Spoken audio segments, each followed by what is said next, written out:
Thank you, and it's great to follow such revolutionary speak, Brian.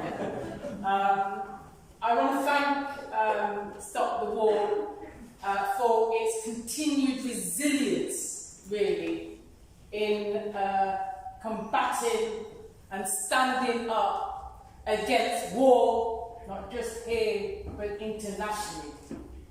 Because in Parliament, there are clearly very few voices now that are speaking up and rising against the concept of war.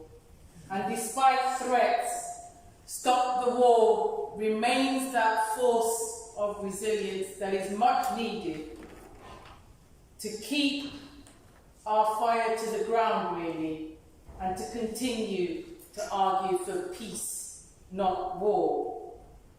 Yes, so my name is Claudia Webbe, and I am the Member of Parliament for Leicester East, and I do speak up against war, and I do support, clearly and obviously, Stop the War, despite the challenges that poses, and despite the sheer angst against politicians speaking up and challenging this agenda.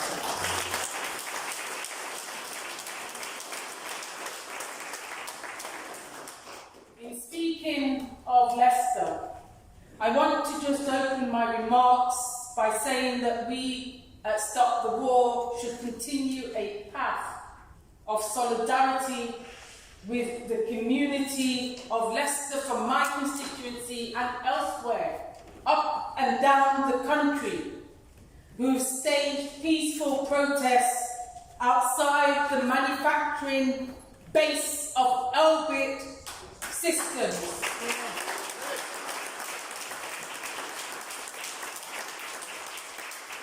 Elbit manufactures weapons that rain down on the people of Palestine, on the people of Yemen. British-made weapons. The aim of the peaceful siege, of course, is simple but extensive: to drive Elbit out of Britain. Elbit's presence in Britain is a stark symbol of oppression and the international collusion of governments that enables it to exist. The issue of Elbit in Britain is a human rights and humanitarian issue, and so the government and politicians determined to accommodate and protect this company and award it huge contracts is an atrocity, an absolute atrocity. We cannot openly welcome the arms industry or sponsor them at our events. That is cruel. That is heartless. And we must continue to say no. Arms companies which contribute to the escalation of wars with their terrible human loss and suffering, the displacement of people, and the ruination of our environments should be driven out. They have no place. No place in a civilized country. Not supported with contracts and sponsorships. The humanitarian disaster of war has destroyed Yemen, destroyed Libya, and huge parts of West Africa simply cannot continue with this destruction. The prolonging of war is not a policy that should be supported. That is why Stop the War must stay, absolutely must stay, until there are no more wars. Ours should be one of disarmament and peace, not more militarization. The bombing of Libya in 2011 by France and the USA, under the aegis of NATO and others, is an atrocity that continues to be felt today. What happened in Libya wasn't a natural disaster. could have been prevented. The loss of life that continues today and will go on, has its roots in those wars. All over Africa, the West has built military bases. The United States has built the largest drone base in the world in Niger. Neocolonialism, on Nkrumah noted, seeks to fragment Africa, weaken African state institutions, prevent African unity and sovereignty, and thereby insert its power to subordinate the aspirations of the continent for Pan-Africanism and consolidation. The enduring presence of foreign military bases not only symbolises the lack of unity and sovereignty, it is also equally enforces the fragmentation and subordination of the continent's peoples and governments. You see, Niger today reflects the hope of a generation wanting to break free from France's neo-colonial grip on the country. It is important to understand neo-colonial structures have allowed French companies to leach the natural resources of the region. That's why uranium from Niger powers a third of French light bulbs. And these have forced these countries in Niger and across West Africa, forced these countries to crush their hopes through an international monetary fund-driven debt austerity agenda. In Niger, the West first wanted the Economic Community of West African States to intervene and invade on their behalf. But mass unrest in those countries that represent the Economic Community of West African States, ECOWAS they call it, resulted in mass unrest, including condemnations from trade unions and people's organisations, and stayed the hands of regional organisations, peacekeeping forces. Meanwhile, the governments of Burkina Faso and Mali, which have sent troops to Niger, have made it clear.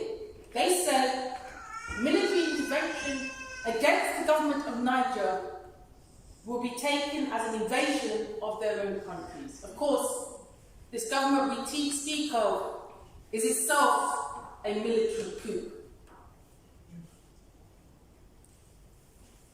I don't support wars. I don't support military coups.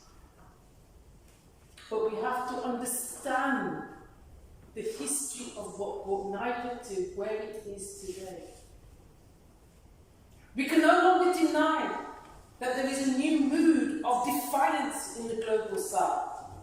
Governments in the global south have not accepted the Western view of the conflict in Ukraine or universally supported the North Atlantic Treaty Organization in its efforts to weaken Russia.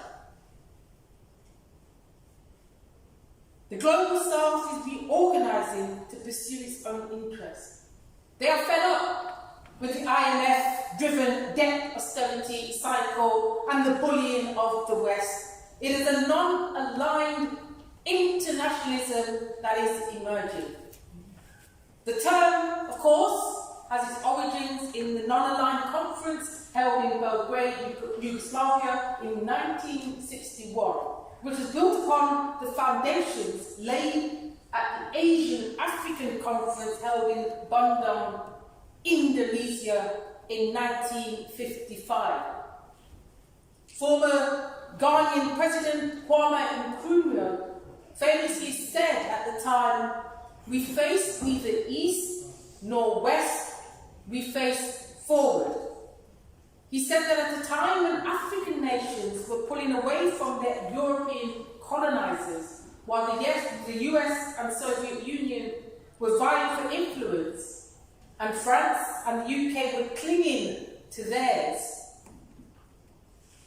Nkrumah recognised that Africans and their governments needed to set their own course for their own interests and not be beholden to the interests of former rulers.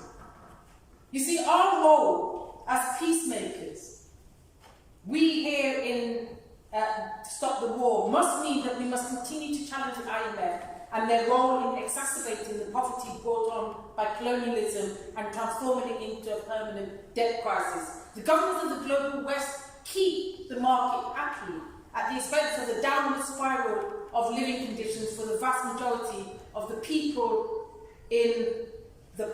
on the planet. Instead of a permanent debt crisis of global South countries, we need peaceful debt strikes.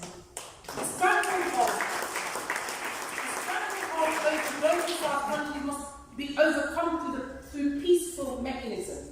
Extraction of minerals by Western corporations has long driven abuse, murder, slavery, suffering in African nations, blessed and cursed with mineral riches that the West perverts. The rivalry amongst superpowers, and I'm going to be ending on this, the rivalry amongst superpowers is finding its expression either in military build-up or in the effective mass theft of resources that destroys ecosystems and oppresses African peoples. This escalation endangers not just Africa, but the world. Yet governments in the West are unwilling to acknowledge the danger, let alone act to reduce it. Ours is rightly an international, global struggle for peace. That is what we are about when we talk about Stop the War. So solidarity, my friends. Solidarity.